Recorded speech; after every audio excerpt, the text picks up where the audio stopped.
Há crescentes evidências de que a chave para os seus sentimentos pode ser encontrada no seu estômago. Essa conexão pode mudar dramaticamente o futuro da medicina. O Dr. David Agus junta-se a nós novamente de Los Angeles. David, bom dia. Vanina. Isso é realmente fascinante. E de uma certa maneira não é uma surpresa quando você pensa sobre isso. Mas qual é a ligação? Bom, você tem 10 vezes mais bactérias no seu intestino do que células humanas no corpo. Essas bactérias são uma parte-chave de nós, e elas metabolizam a nossa comida e controlam muitos níveis de hormônios. E há uma conexão direta dos intestinos com o cérebro chamado de nervo vago.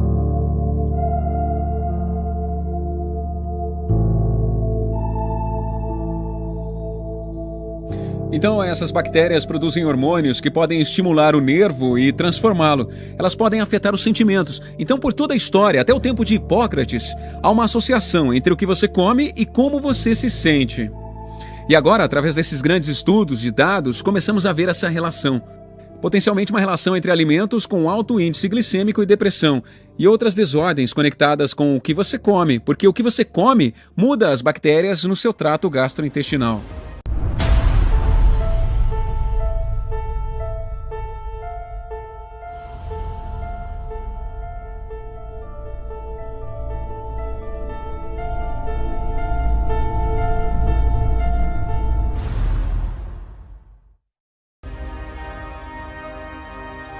Distúrbios cerebrais estão entre os grandes desafios da medicina moderna.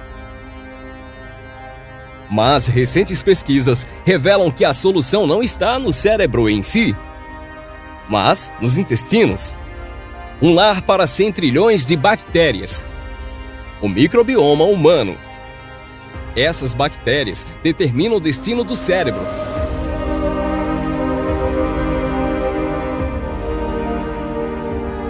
Por estimular a saúde dos intestinos, você pode abrir a porta para uma saúde cerebral sem precedentes. Um novo estudo descobriu que nossas bactérias intestinais estão ligadas ao peso, gordura e bons níveis de colesterol. Esses são fatores importantes para manter um coração saudável. A doutora Tara Narula, cardiologista do Hospital Lenox Hill, em Nova York, se junta a nós na mesa. Então, vamos começar com o microbioma. O que é e o que ele faz? Basicamente, nós coevoluímos e desenvolvemos um incrível relacionamento simbiótico com centenas de trilhões de bactérias que vivem no nosso trato digestivo. E elas não nos ajudam apenas a digerir alimentos e nos proteger de infecções, mas afetam muitos outros sistemas. Foi mostrado que reduzem ou aumentam o risco de câncer, afetam o nosso sistema imune e a nossa saúde mental, e agora afetam potencialmente a nossa saúde cardiovascular. Então, esse estudo em particular pegou amostras de sangue e fezes de 893 indivíduos. Exatamente. E usaram isso para que fosse possível encontrar uma conexão entre os organismos bactericidas no intestino e o seu índice de massa muscular, colesterol bom e os triglicérides. E identificaram especificamente 34 micro-organismos que conduzem as diferenças de 4,5% no seu índice de massa corporal, 6% nos triglicérides e cerca de 4% no seu colesterol bom. E quanto mais diversas são suas bactérias, melhor você é em colesterol e triglicérides.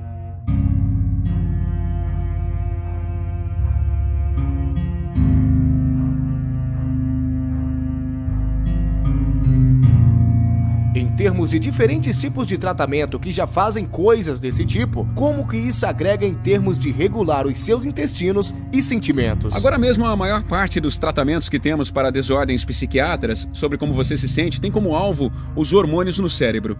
Daqui para frente, o que provavelmente faremos é mudar a bactéria, que atingirá a causa na raiz ao invés do final do processo, que seria atingir o cérebro. Então é um momento excitante. O problema é que há 22 mil tipos diferentes de bactérias em cada um de nós. Este é um campo novo, um campo que está crescendo e subitamente sabemos que há essa conexão. E o desafio será mudá-lo para que possamos nos beneficiar dele.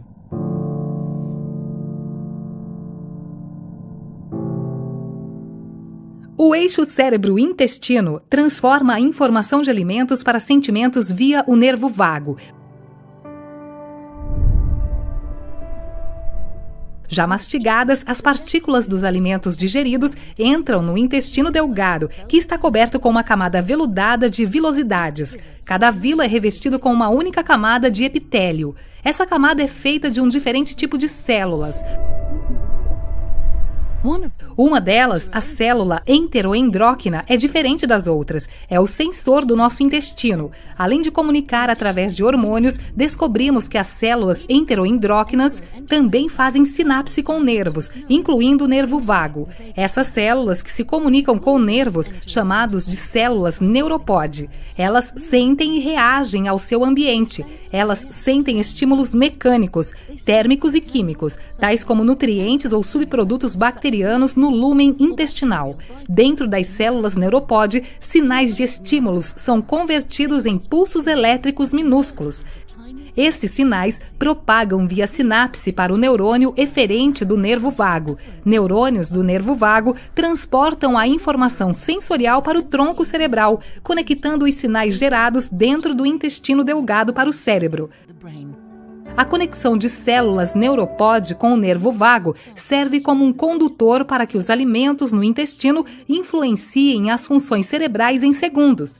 Esta conexão também é uma porta em potencial para patógenos do intestino acessarem o cérebro. Este novo conhecimento é a fundação para criar terapias que tratem desordens relacionadas com a comunicação alterada do intestino-cérebro.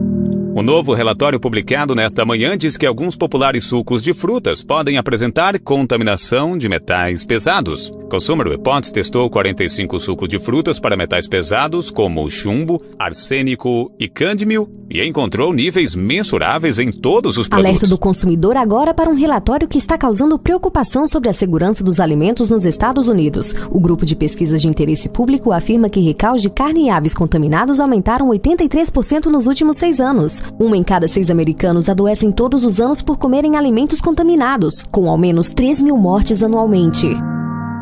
Recal de alimentos parece ser uma grande parte das nossas vidas diárias, o que nos faz perguntar o que está causando este recal de alimentos e quais cuidados o consumidor deve ter ao comprar alimentos. Esses recalques de alimentos aumentaram 10% desde 2013. Especialmente no que concerne às aves e carnes. De acordo com um novo relatório do Grupo de Interesses Públicos dos Estados Unidos, o grupo diz que mais precisa ser feito para proteger os americanos de alimentos contaminados. E coli e salmonela são as infecções mais comuns.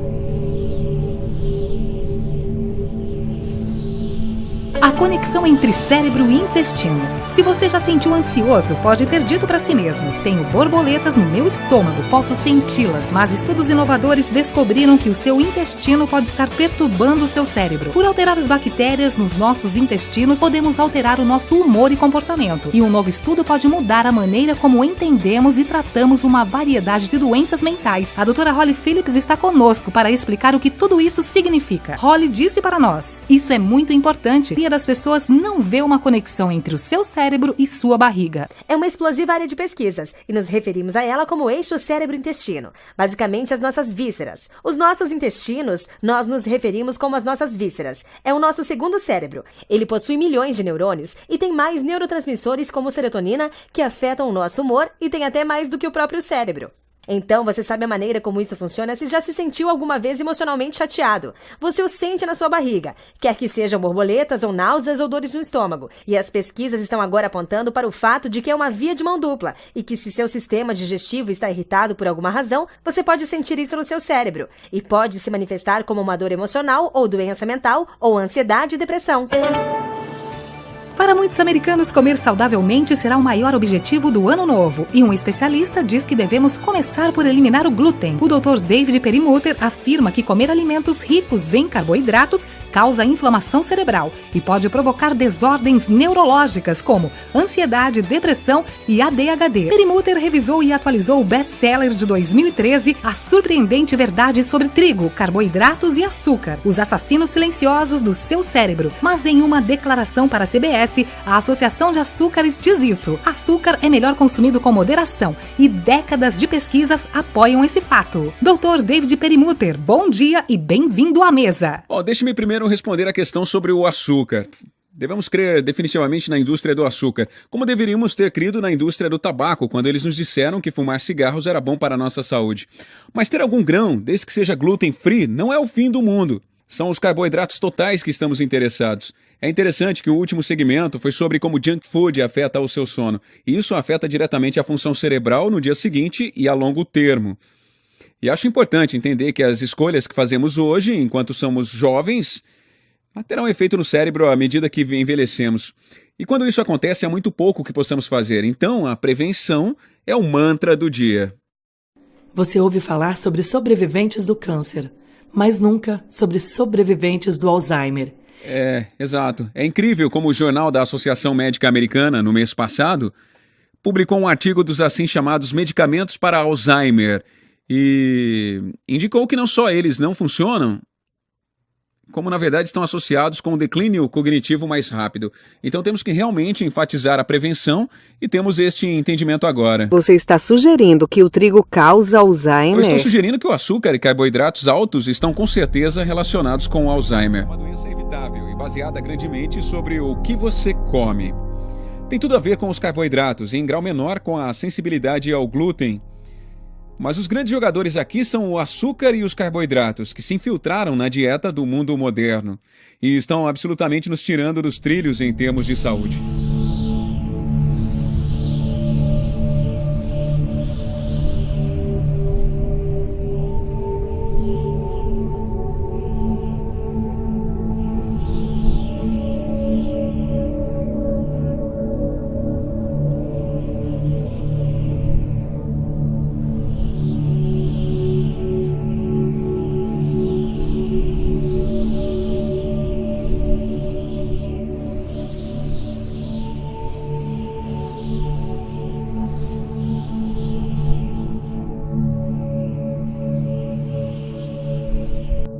A comida é informação, está instruindo este incrível e bem evoluído genoma que temos.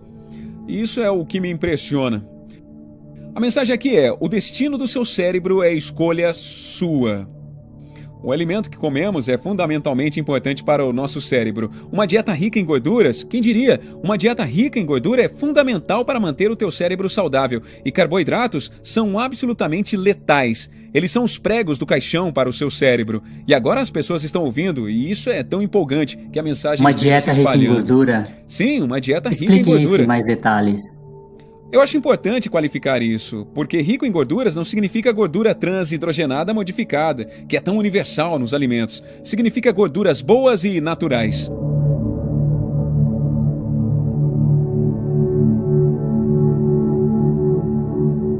O seu cérebro é 60% a 70% de gordura e é construído da gordura que você consome.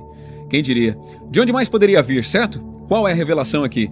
Fomos enormemente enganados de que a gordura é nossa inimiga. Nos tornamos gordurofóbicos por causa da doutrina do governo.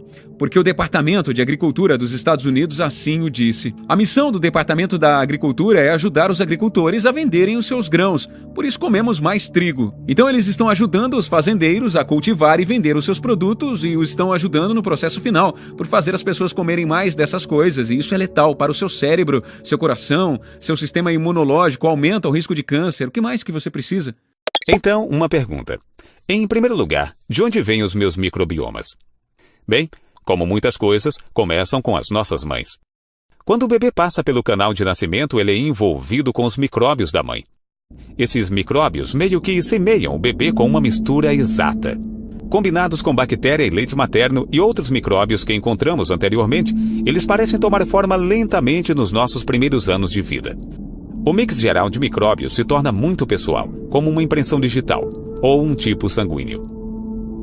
E nossos micróbios se assemelham aos dos nossos pais e parentes e permanecem conosco a vida inteira.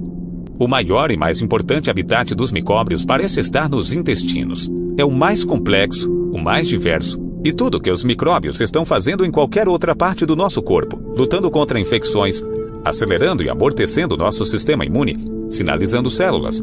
Tudo acontece no intestino como numa cruzada. Eles parecem até mesmo regular o nosso metabolismo, quanta energia queimamos e quanta gordura guardamos.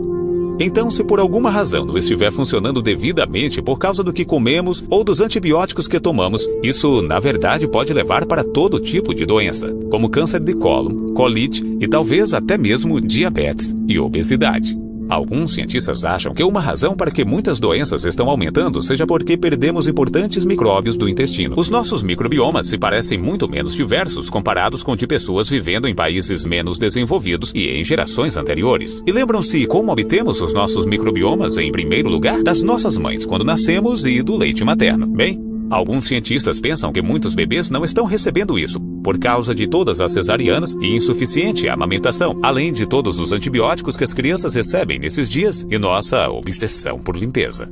Tudo isso ajuda a explicar por que problemas como asma e alergias estão aumentando. Talvez porque os nossos microbiomas nunca ensinaram o nosso sistema imunológico como funcionar da maneira certa. Talvez engolir bons micróbios, probióticos, possa prevenir e tratar algumas doenças, assim como tomar probióticos, comidas que os micróbios adoram.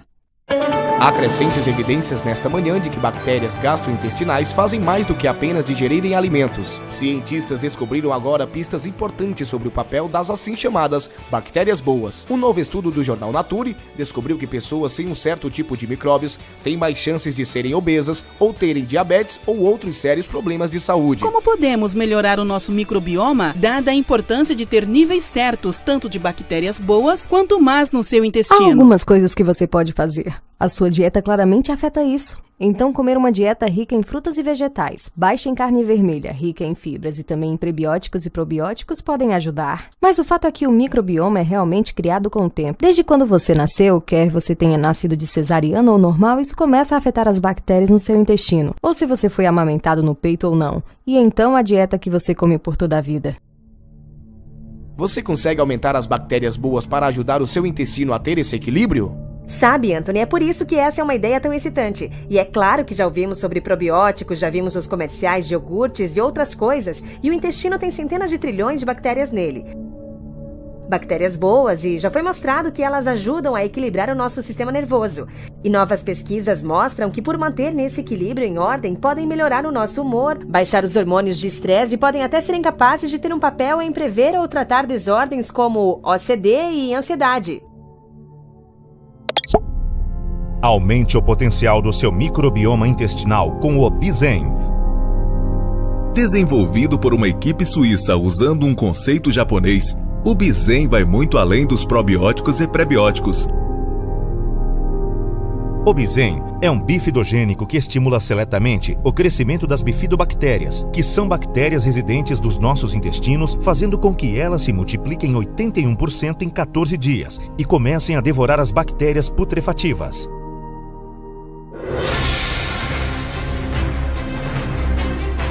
Sem glúten, sem lactose, sem gorduras trans, sem transgênicos. Aumentando as bactérias bifidogênicas e fortalecendo esse exército do bem, a sua microbiota ficará livre dos agentes malignos, que tanto prejudicam nossa saúde. Adquira através do link na descrição.